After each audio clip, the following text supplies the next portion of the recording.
Hey, hey, hey. You might be curious as to why I have this in my hand. For those who don't know, well, first of all, hi y'all. I'm 30 years old and I feel and look fabulous. I had a really amazing birthday. I think this is the first time I've ever, this is the first time I've ever gone live on Instagram. Hi, Matt. So I had a really great birthday trip, which I got amazing gifts near and far from people. And this gift comes from the light of my life and my best friend. It is a gorgeous antique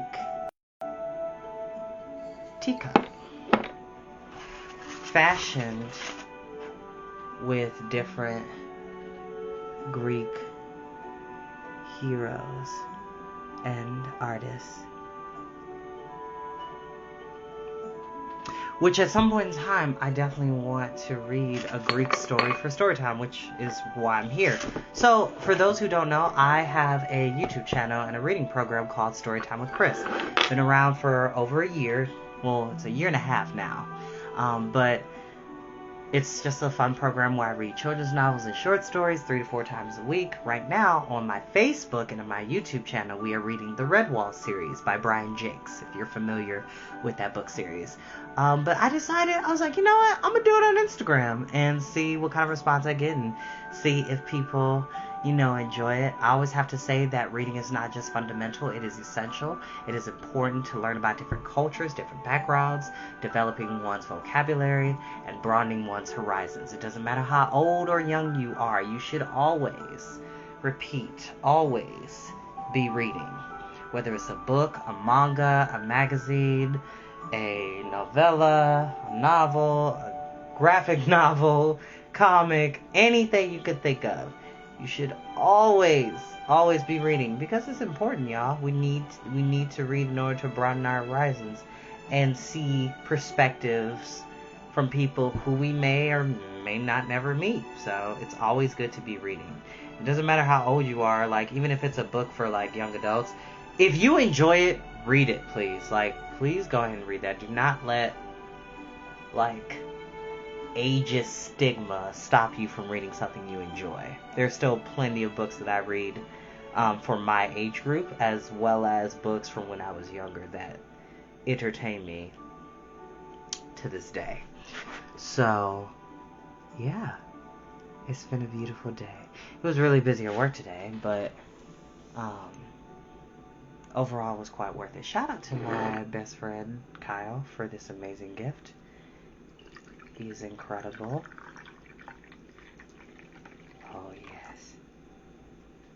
And it came with a perfect spoon, which I'm pretty sure this is from Holland or Norway. But it has this wonderful little windmill illustration. I'm trying to make sure y'all see it. But I need to go grab my raw honey real fast.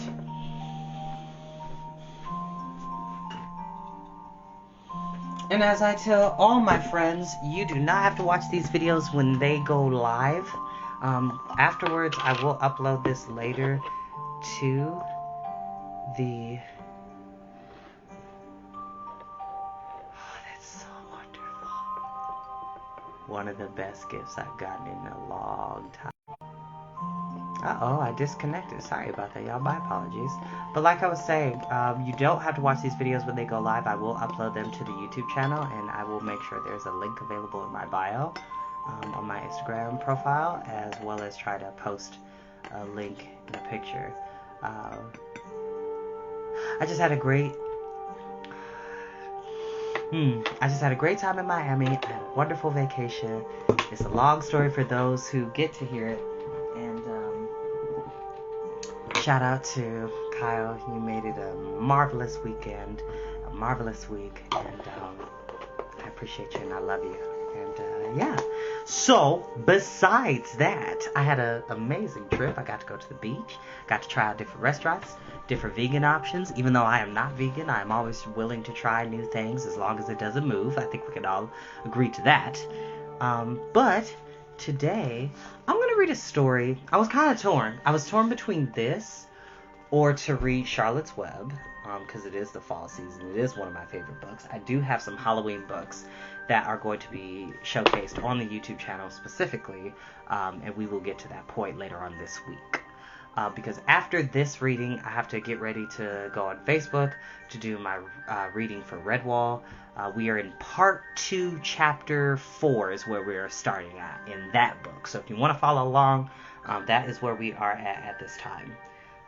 Again, thank you all so much for being so supportive in the comment section and being so respectful. Y'all, it's official. I can say that I've been on this earth for 3 decades. 3 decades of fashion do's and don'ts. 3 decades of movies, good and bad.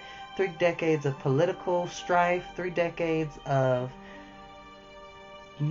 just liberation for minority groups who have been trodden upon for too long, specifically the black and brown communities and the black and brown LGBT communities. Definitely deserve way more love than they are getting right now. I know some people would disagree with me, but I'm entitled to my opinion, and that is what I'm sticking with.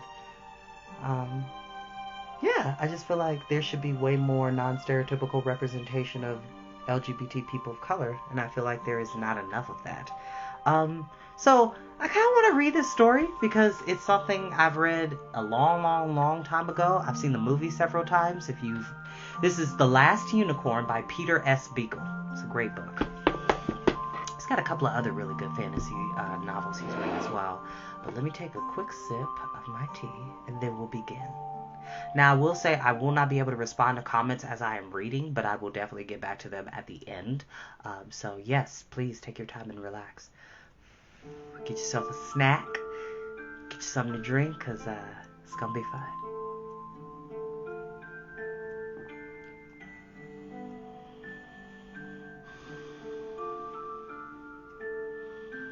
That is great.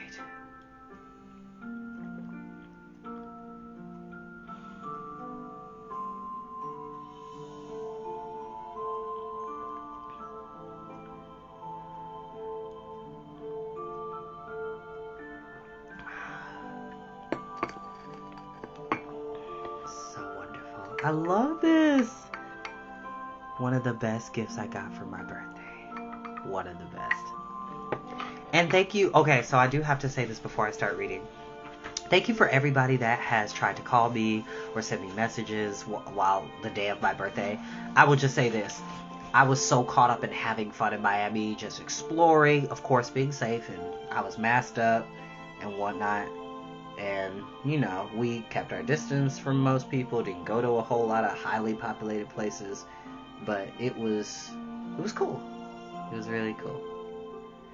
First time seeing the ocean and swimming in it, and first time seeing Miami, so I look forward to going back in December, so, yeah. I got this beach hair, but I'm loving it, though, considering I just got out of the shower. Still looks all poofy and curly, which I love. But yeah, without further ado, we will begin. And I do not own the music you are listening to in the background. I don't own the music, but it is from Raven Sajid. Yeah, it's a magical fantasy medley.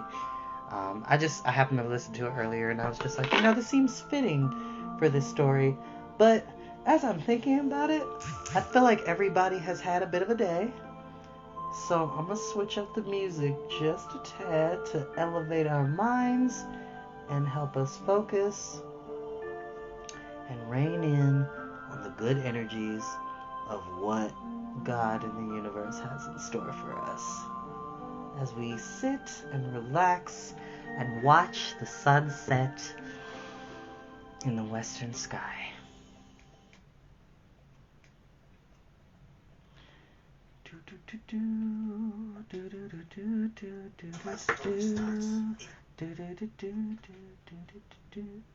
Okay.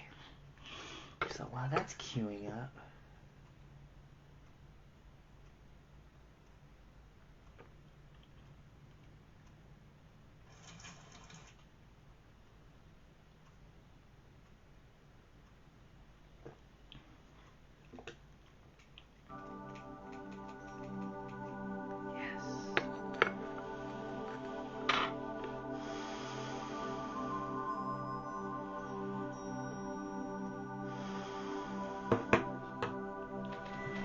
Alright. And without further ado, we will begin.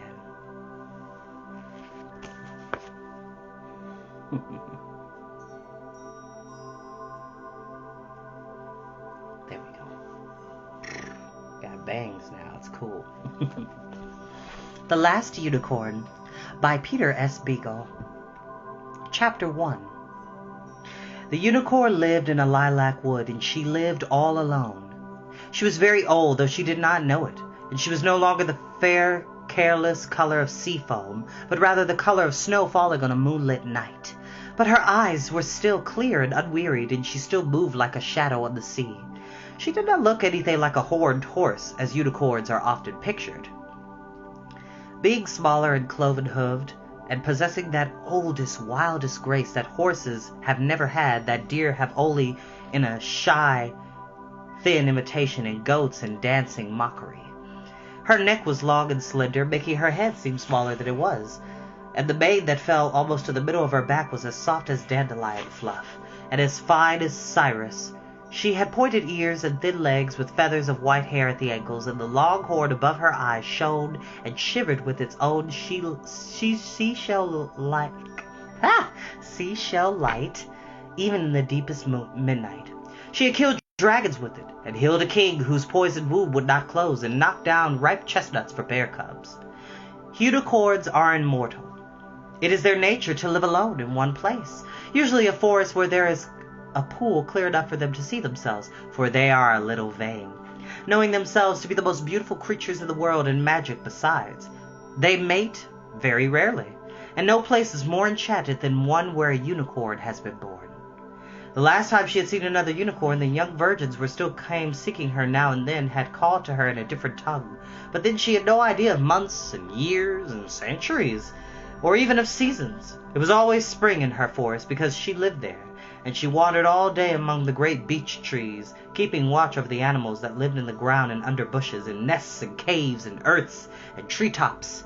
Generation after generation, wolves and rabbits alike, they hunted and loved and had children and died. And as the unicorn did none of these things, she never grew tired of watching them. One day it happened that two men with long bows rode through her forest, hunting for deer. The unicorn followed them, moving so warily that not even the horses knew she was near. The sight of men filled her with old, slow, strange mixture of tenderness and terror. She never let one see her if she could help it, but she liked to watch them ride by and hear them talking. "I mislike the feel of this forest," the elder of the two hunters grumbled. "Creatures that live in a unicorn's wood learn a little magic of their own in time, mainly concerned with disappearing. We'll find no game here." "Unicorns are long gone," the young second man said. "If indeed they were ever here, this is a forest like any other." "Then why do the leaves never fall here, or the snow? I tell you there is one unicorn left in the world. Good luck to the lowly old thing, I say. And as long as it lives in this forest, there won't be a hunter take so much as a titmouse away in his saddle.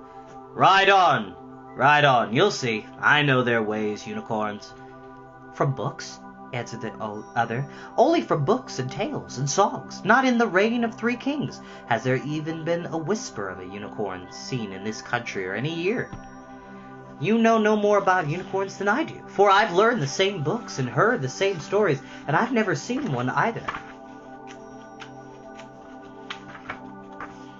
The first hunter was silent for a while. The second whistled sourly to himself.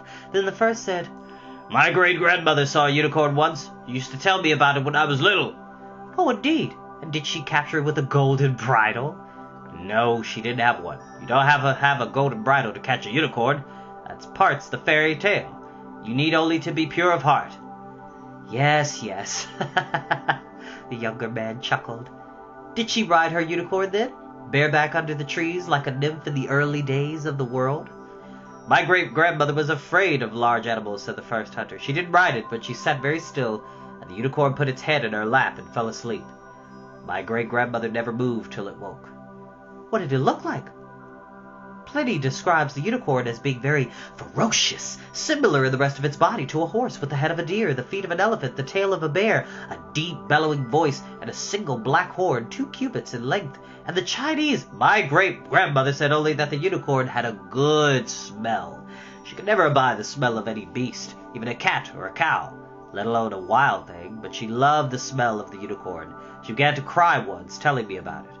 Of course, she was a very old woman then and cried at anything that reminded her of her youth. Let's turn around and hunt somewhere else, the second hunter said abruptly. The unicorn stepped softly into a thicket as they turned their horses, and took up the trail only when they were very well ahead of her once more.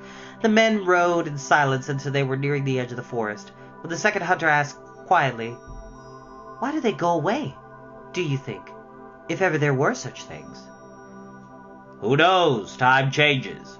Would you call this age a good one for unicorns?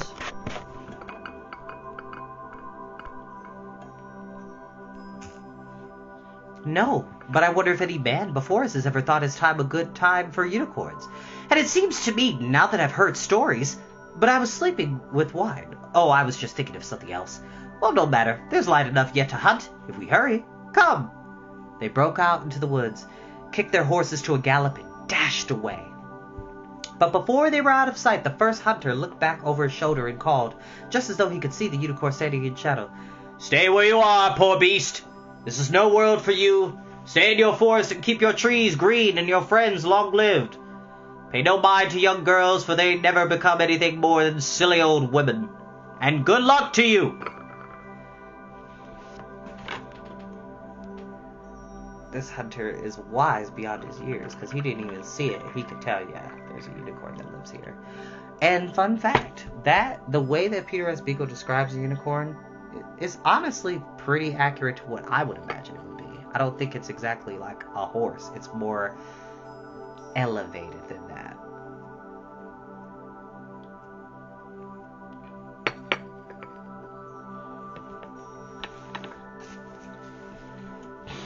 The unicorn stood still at the edge of the forest and said aloud, I am the only unicorn there is.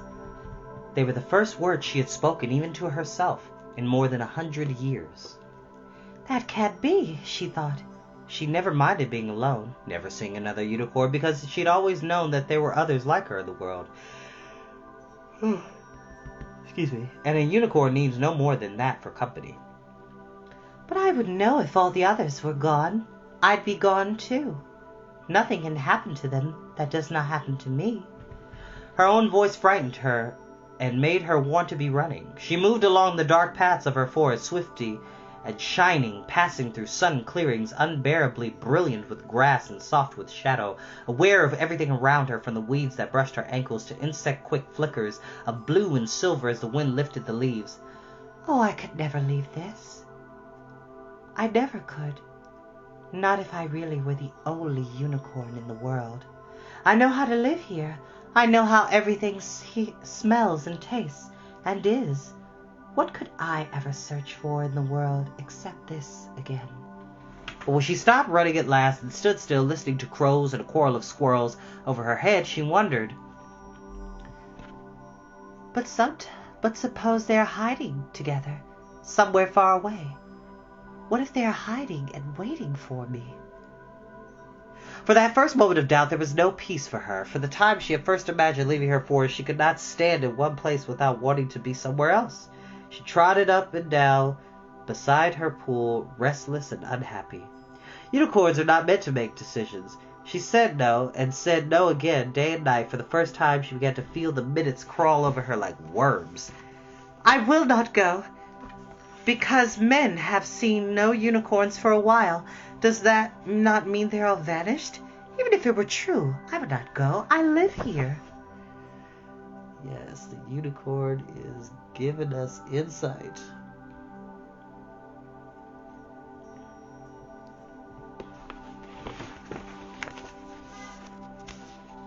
But at last she woke up in the middle of one warm night and said, "Yes, but now," she hurried through her forest, trying to look at nothing and smell nothing, trying not to feel her earth under her cloven hooves. The animals who move in the dark, the owls and the foxes and the deer, raised their heads as she passed by.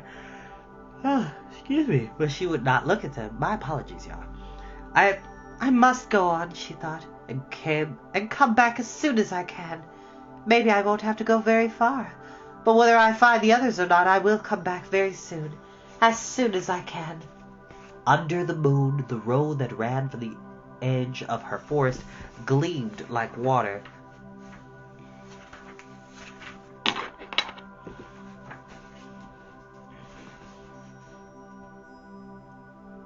But when she stepped out into it, away from the trees, she felt how hard it was and how long. She almost turned back then, but instead she took a deep breath of the wood's air that still drifted to her, and held it in her mouth like a flower as long as she could. The long road hurried to nowhere and had no end. It ran through villages and small towns, flat country and mountains, stony barrens and meadows springing out of stones, but it belonged to none of these, and never rested anywhere. It rushed the unicorn along, tugging at her feet like the tide, fretting at her, never letting her be quiet and listen to the air as she was used to doing. Her eyes were always full of dust, and her mane was stiff and heavy with dirt. Time had always passed her by her forest, but now she who passed through time as she traveled. The colors of the trees changed, and the animals along the way grew heavy coats and lost them again. The clouds crept and hurried before the changing winds, and were pink and gold in the sun or livid with storm. Wherever she went, she searched for her people, but she found no trace of them, and in all the tongues she heard spoken along the road, there was not even a word for them anymore.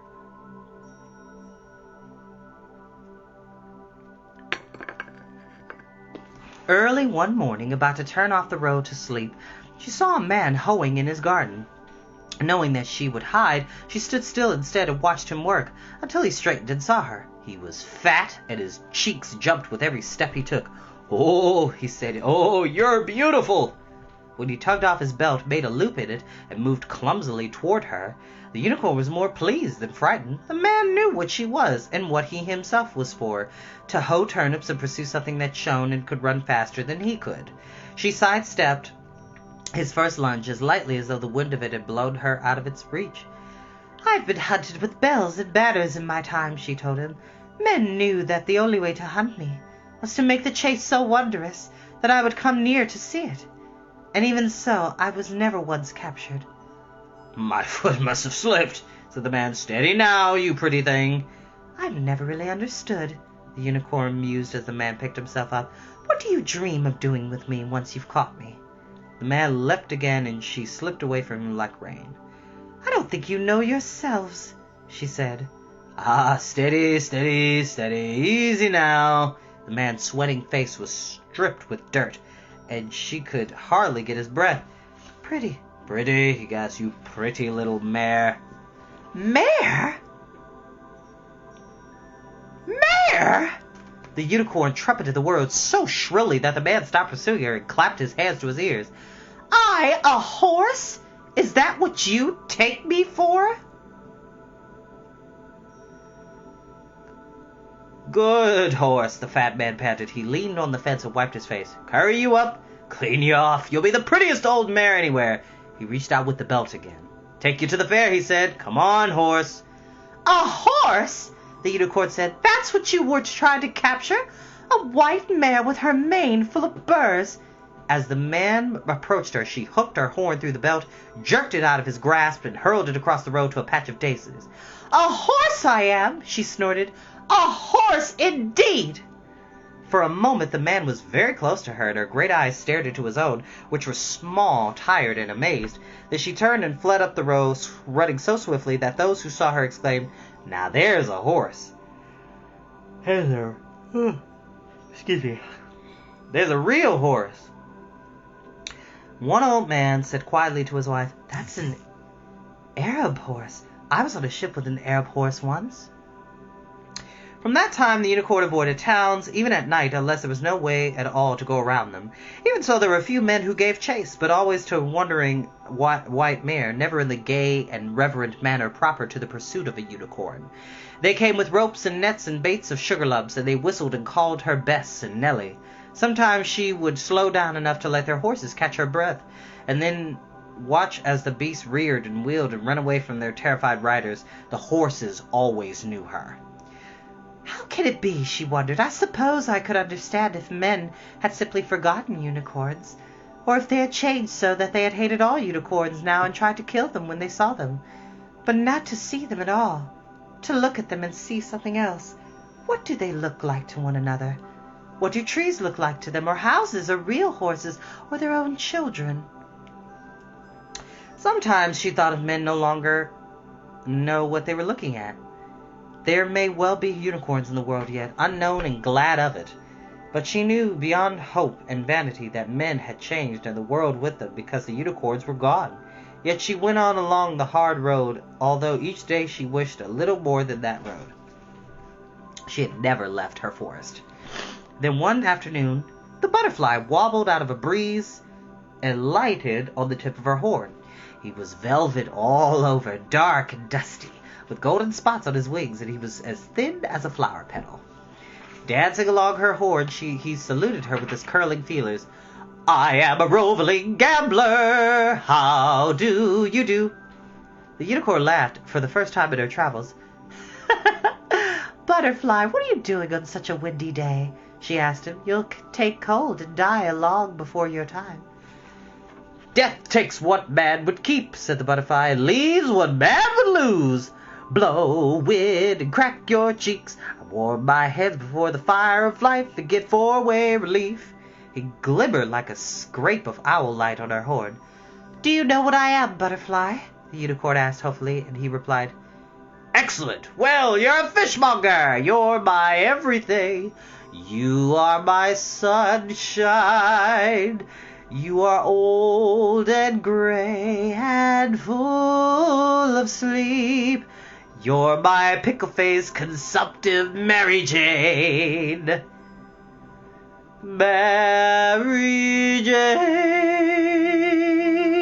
He paused, fluttering his wings against the wind, and added conversationally, Your name is a golden bell hung in my heart. I would break my body to pieces to call you once by your name.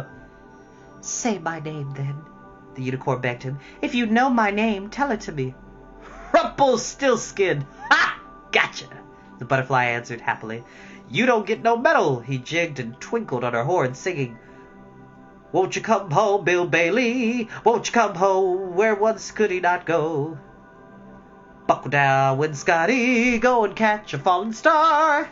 Clay lies still, but bloods are over. So I should be called Kill Devil all the parish over. His eyes were gleaming scarlet in the glow of the unicorn's horn. She shied and plodded on, both amused and disappointed. It serves you right, she told herself. You know better than to expect a butterfly to know your name. All they know are songs and poetry, and have anything else they hear, they mean well. But they can't keep things straight. Why should they? They die so soon. The butterfly swaggered before her eyes, singing, 1, 2, 3, oh Larry, as he whirled, chanting, I'll not carry on comfort. Look down that lonesome road. For all 1 minute's tell, he or who dotes yet doubts. Hasten, mirth, and bring with thee a host of furious fancies, whereof I am commander, which will be on sale for 3 days only at bargain summer prices. I love you, oh, the horror, and Aranthe, witch, Aranthe, indeed, you've chosen a bad place to be in, layman, willow, willow, willow. His voice tickled in the unicorn's head like silver money falling. He traveled with her for the rest of the waiting day, but when the sun went down and the sky was full of rosy fish, he flew off her horn and hovered in the air before her.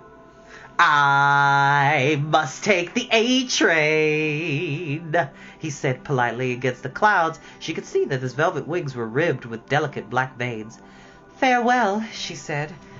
I hope you hear many more songs, which was the best way she could think of to say goodbye to a butterfly. But instead of leaving her, he fluttered above her head, looking suddenly less dashing and a little nervous in the blue evening air. Fly away, she urged him. It's too cold for you to be out. But the butterfly still dallied, humming to himself. They ride that horse you call the Macedonia, Macedonia, he intoned absent-mindedly, and then very clearly, unicorn, Old French, unicorn, Latin, unicornus, literally one horn, unis, one, and cornu, a horn. A fabulous animal resembling a horse with a horn. Oh, I am a cook and a captain bold, and the matey of the Nancy brig. Has anybody here seen Kelly? He strutted joyfully in the air, and the first fireflies blinked around him in wonder and grave doubt. The unicorn was so startled and so happy to hear her name spoken at last that she overlooked the remark about the horse. Oh, you do know me, she cried, and the breath of her delight blew the butterfly 20 feet away. When he came scrambling back to her, she pleaded, Butterfly, if you really know me, who am I? Tell me if you have ever seen anyone like me. Tell me which way I must go to find them. Where have they gone? Butterfly, butterfly, where shall I hide? He sang in the fading light. The sweet and bitter fool will presently appear. Christ, that my love were in my arms, and I in my bed again. He rested on the unicorn's horn once more, and she could feel him trembling. Please, she said, all I want to know is there are any other unicorns somewhere in the world. Butterfly, tell me that there are others still like me, and I will believe you and go home to my forest. I have been away so long and said that I would come back soon. Over the mountains of the moon, the butterfly began, down the valley of the shadow, ride boldly, ride! Then he stopped suddenly and said in a strange voice, No, listen. Don't listen to me. Listen, listen.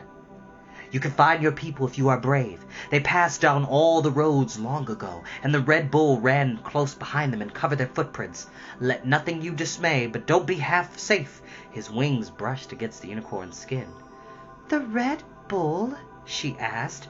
What is the Red Bull? The butterfly started to sing. Follow me down, follow me down, follow me down, follow me down. Then he shook his head wildly and recited, His firstling bull has majesty, and his horns are the horns of a wild ox. With him he shall push the peoples, all of them, to the ends of the earth. Listen, listen, listen, listen quickly. I am listening, the unicorn cried. Where are my people, and what is the Red Bull? But the butterfly swooped close to her ear, laughing. I have nightmares about crawling around the ground, he sang. The little dogs, Tray, Blanche, Sue, they bark at me, the little snakes. They hiss at me, the beggars are coming to town. Then at last come the clams. For a moment he danced in the dusk before her. Then he shivered away into the violet shadows by the roadside, chanting defiantly, It's you or me, moth! Hand to hand, hand to hand, hand to hand, hand to hand, hand to hand. Alas, the unicorn saw of him was a tiny skittering between the trees, and her eyes might have deceived her, for the night was full of wings now. At least he did recognize her, she thought sadly. That means something, but she answered to herself. No, that means nothing at all, except that somebody once made a song about unicorns or a poem. But the Red Bull, what could it have meant by that? Another song, I suppose. She walked on slowly, and the night drew close above her.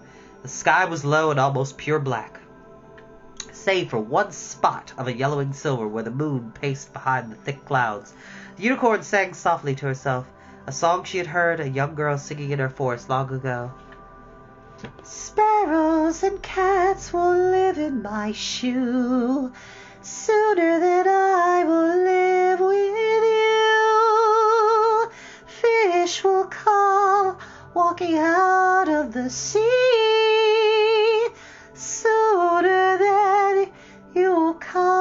back to me. She did not understand the words, but the song made her think longingly of her home. It seemed to her that she had heard autumn beginning to shake the beech trees the very moment that she stepped out into the road. At last she lay down in the cold grass and fell asleep. Unicorns are the wariest of wild animals, but they sleep soundly when they sleep. All the same, if she could not have been dreaming of home, she would surely have roused at the sound of wheels and jingling coming close through the night, even though the wheels were muffled in rags and the little bells wrapped in wool. But she was very far away, farther than the soft bells could go, and she did not wake. There were 9 wagons, each draped in black, each drawn by a lean black horse, and each bearing barred sides like teeth when the wind blew through the black hangings. The lead wagon was driven by a squat old woman, and it bore signs on its shrouded sides that said in big letters, Mommy Fortuna's Midnight Carnival. And below in a smaller print, Creatures of Night Brought to Life. When the first wagon drew even with the place where the unicorn lay asleep, the old woman suddenly pulled her black horse to a stop. All the other wagons stopped too and waited silently as the old woman slung herself to the ground with an ugly grace. Gliding close to the unicorn, she peered down at her for a long time, and then she said, Well, well, well. Bless my old husk of a heart. And here I thought I'd seen the last of them. Her voice left a flavor of honey and gunpowder on the air. If he knew, she said, and she showed pebbly teeth as she smiled.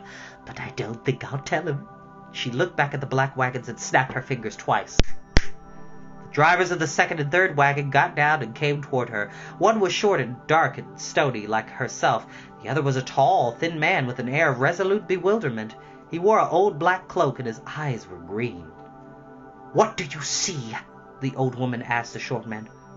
Ryuk, what do you see lying there? A dead horse, he answered. No, not dead. Give it to the manticore or the dragon. His chuckle sounded like matches striking. You're a fool, Mommy Fortuna said to himself, then to the other. What about you, wizard? Seer? Thermometer? What do you see with your sorceress sight? She joined with the man Ryuk in a rackety roar of laughter. But it ended when she saw that the tall man was still staring at the unicorn. Answer me, juggler! She snarled, but the tall man did not turn his head. The old woman turned it for him, reaching out with a crab-like hand to yank his chin around. His eyes fell before her yellow stare. A horse, he muttered. A white mare. Mommy Fortuna looked at him for a long time. You're a fool too, magician, she snickered at last, but a worse fool than Ryuk, and a more dangerous one. He lies only out of greed, but you lie out of fear, or could it be kindness? The man said nothing, and Mommy Fortuna laughed by herself. All right, she said, it's a white mare. I want her for the carnival. The 9th cage is empty. I'll need rope, Ryuk said. He was about to turn away, but the old woman stopped him. The only rope that could hold her, she told him, would be the cord with which the old gods bound the Fenris wolf. That one was made of fish's breath, bird's spittle, a woman's beer, the meowing of a cat, the sinews of a bear, and one thing more. I remember, mountain roots. Having none of these elements nor dwarfs to leave them for us, we'll have to do the best we can with iron bars. I'll put a sleep on her thus. And Mommy Fortuna's hands knitted the night air while she grumbled a few unpleasant words in her throat. Nichai skarmaja, wook tiny. There was a smell of lightning about the unicorn when the old woman had finished her spell. Now cage her, she said to the 2 men. She'll sleep till sunrise, whatever racket you make. Unless in your accustomed stupidity you touch her with your hands. Take the 9th cage to pieces and build it around her. But beware, the hand that so much as brushes her mane turns instantly to the donkey's hoof it deserves to be. Again she gazed mockingly to the tall, thin man. Your little tricks would be even harder for you than they already are, wizard, she said wheezingly. Get to work. There's not much dark left. When she was well out of earshot, sliding back into the shadow of her wagon as though she had just come out to mark the hour, the man named Ryuk spat and said, curiously, "Now I wonder what's worrying the old squid. What would it matter if we touched the beast?" The magician answered him in a voice almost too soft to be heard. The touch of a human hand would wake her out of the deepest sleep the devil himself could lay on her, and Mommy Fortuna's no devil. "She'd like us to think so," the dark man sneered. "Donkey hooves, gah!" But he thrust his hands deep into his pockets. "Why would the spell be broken? It's just an old white mare." But the magician was walking away toward the last of the black wagons. "Hurry," he called over his shoulder. "It will be day soon." It took them the rest of the night to pull down the ninth cage, bars, floor, and roof, and then to put it back together around the sleeping unicorn. Ryuk was tugging at the door to make sure that it was secretly locked when the gray trees in the east boiled over, and the unicorn opened her eyes. The two men slipped hurriedly away, but the tall magician looked back in time to see the unicorn rise to her feet and stare at the iron bars, her low head swaying like the head of an old white horse. And that is where we will end for today. That was just chapter 1, y'all. So I hope you enjoyed this. I'm going to continue to do this periodically from Facebook to Instagram to my YouTube channel. Please subscribe. I want to emphasize that I do not do Storytime with Chris for profit. I know that may seem baffling because a lot of people have definitely pulled me to the side like, oh my gosh, like, this is such an uplifting project. You can make a tons of money reading for kids, inspiring people to get back into reading and stuff. But that's not why I started Storytime with Chris. I started it because I wanted people to fall in love with reading again, especially during the pandemic last year. A lot of us could not leave the house. For me, I love living in my solitude. I have tons of books in my apartment, as you can clearly see behind me. And that's not even all my books. I have tons and tons of books I still have not shelved because I haven't bought enough shelves. But that is besides the point. Thank you all so much for watching. I appreciate you all, and I'll see you later. Have a lovely Monday, y'all. Enjoy yourself.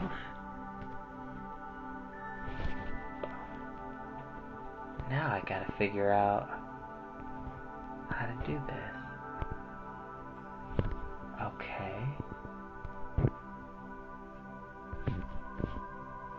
Huh.